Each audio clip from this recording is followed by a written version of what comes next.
Jubilee aspirants from 11 counties met in Nanyuki to strategize on the election battle ahead. Top of the to-do list is the president's re-election and mobilizing their supporters to turn up on election day. Both sides of the political aisle have been working to consolidate their support bases for a resounding first-round victory.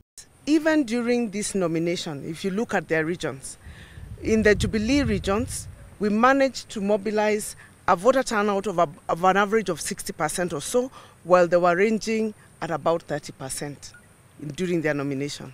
We are very confident, and as we're saying, this team here is very confident that they will work together to ensure that there is 100% voter turnout. The leaders, however, say they are not wary of a renegade group of influential independent candidates who lost in the primaries but now rally behind the president. A coalition of winners in Jubilee, leading in Jubilee, should not worry about the other coalition or association, as they're calling it, a coalition of losers in the nominations. Those who were running independent before, there's no problem. They were focused on what they wanted to do. This other one is a reactionary. It has no other motivation.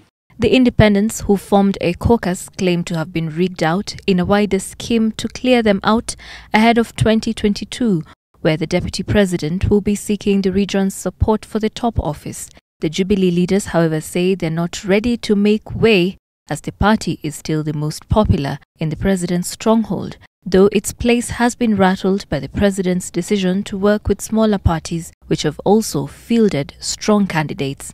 If there are other people who would also want to come and help us within that effort, they are welcome to do it, but we know the primary mandate has been given to us by the people.